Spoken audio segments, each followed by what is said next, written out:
I'm Allison from Learning at the Primary Pond. I'm a literacy specialist, and in this video, I'm going to share some really helpful tips with you on how to get started at the very beginning of the school year when it comes to teaching writing to K-2 students.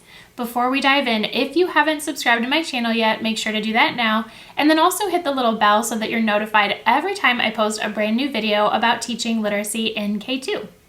Okay, so teaching writing at the beginning of the year. The beginning of the year in general can be a little bit overwhelming, but I feel like especially in the primary grades, teaching writing can be especially overwhelming in the sense that like you might know where you want students to get eventually, you might have goals for them, but at the beginning of the year, you're like, oh my goodness, we are just so far away from those goals, and it really can feel overwhelming. I'm also curious, and I would love for you to share this in the comments.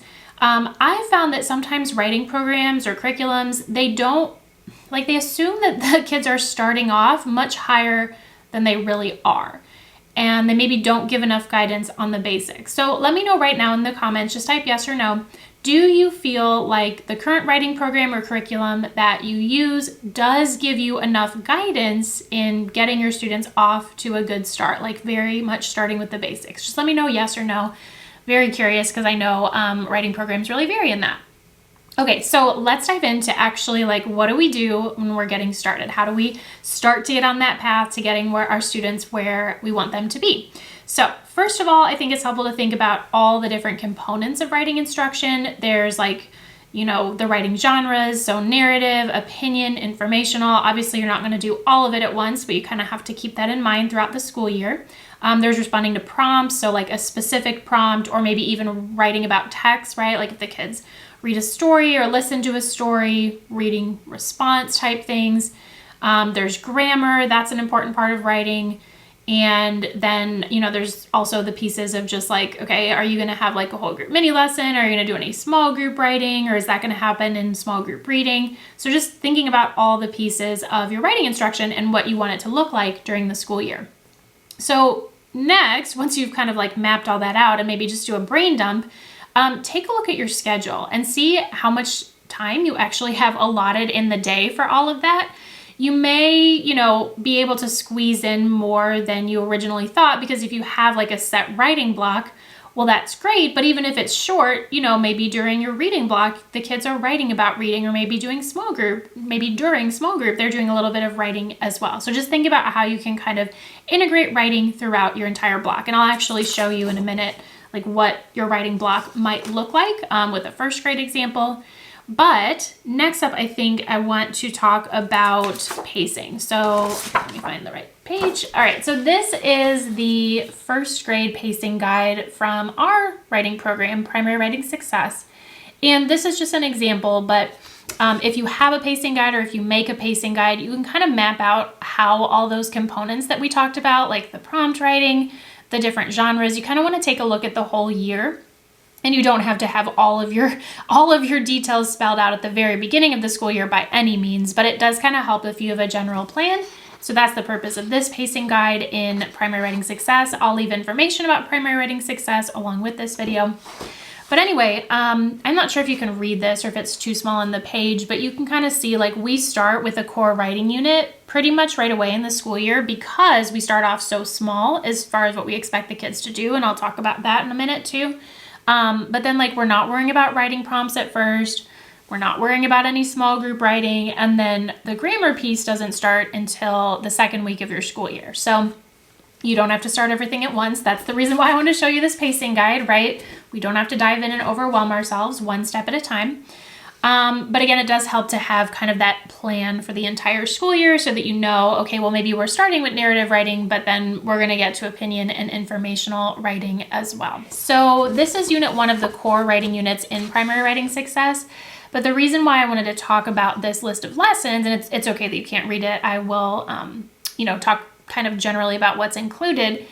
I feel that it's really important not to dive in too hard, too fast, even though I recommend starting writing like pretty close to the first day of school, maybe like your second or third day. Kindergarten, you might want to wait a couple more days. But in unit 1, we're like the first lesson is just having the kids brainstorm, and you're making an anchor chart of like, why do people write? What is the purpose of writing, right? Like, why are we even learning how to write? So just talking about that, having that discussion. In lesson 2, we work on using writing tools. So literally just like, how do we use pencils appropriately?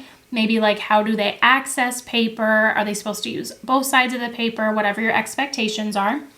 Lesson 3, we just talk about like, okay, these are the parts of the writing workshop. This is what they can expect every day. These are the procedures and what they're supposed to be doing. And then a lot of the other, lessons in the first unit, which we would do 1 lesson per day, are very simple. It's just like stretching out words to spell them, using invented spelling, using an alphabet chart for help. Those are 2 separate lessons. The parts of a sentence, remembering your sentence and writing your sentence.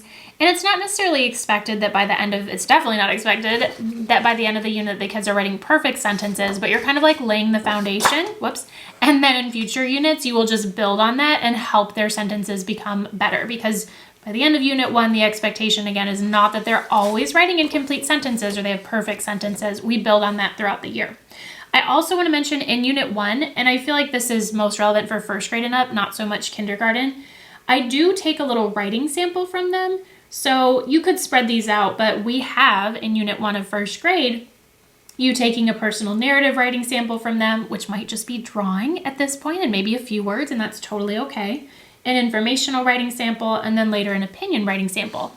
And these are not like super formal tests or anything. It's just kind of seeing what the kids can do. But the purpose for this is that when you have a baseline for what the kids can do at the beginning of the year, then you can see growth. After you teach that personal narratives unit, you can look at their writing and say, well, wow, this was where we started at the beginning of the year, and this is where this child is now.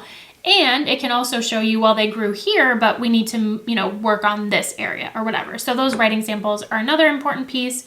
But the main reason I wanted to show you this again is just to emphasize that we start off so slowly, just with the basics, really working on those routines and procedures before we dive in and start doing a ton of heavy content. So especially if you're new to teaching or you're new to your grade level, be patient with yourself and your students and don't push too hard, too fast, because it will it'll be too much, right? And when we lay the foundation and the kids know what to expect and they feel comfortable, it just paves the way for everything to be so much smoother throughout the school year.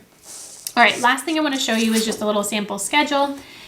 And at the very beginning of the school year, my writing block is not as long as it eventually will be because the kids just don't have the stamina. That is very normal, but it does help. How we talked about like the pacing guide with kind of imagining for the year, like what all you will cover. It helps to have like an eventually plan for your writing block as well.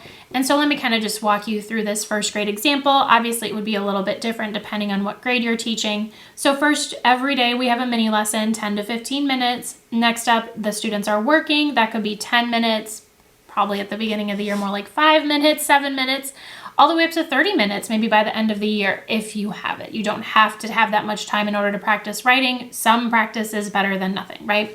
And then at the very end of writing time, I like to have a little sharing time and wrap up for about 5 minutes. I actually have all the students share every day, which sounds weird, but it's because they're not all sharing to the whole class. I have my students bring what they've been working on to the rug, doesn't have to be finished, in their writing folder, and then they partner up and they get to read or talk about the picture, if it's like, kindergarten, early first grade, that they drew or wrote to their partner. Okay, and then I might have like 1 or 2 kids share out with the whole class, but I like this because it just gives all the kids an opportunity to share, which is really motivating. It can kind of like be a good reminder when they're working too. Hey, you probably should get going because you want to have something to share today during writing time, right? So it's a good motivator and it's just something that they enjoy and it creates a, like a real purpose for their writing.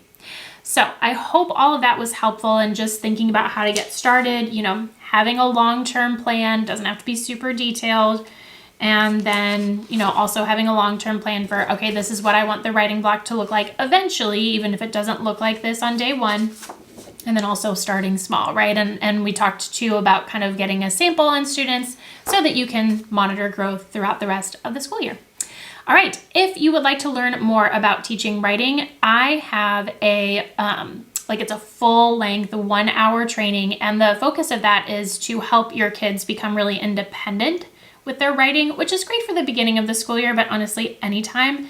K-2 kiddos sometimes struggle with that a little bit, but you need to be freed up to be able to, go and help the kids that you need and not constantly having to be next to so many kids just to get them working. We want to build that independence. So that full length training is all about that. It is totally free. You get a certificate and all that good stuff. So look for the link with this video. Of course, let me know if you have any questions. Thanks so much for watching. I hope this was helpful. Don't forget to hit the like button, subscribe, and I will see you in the next video.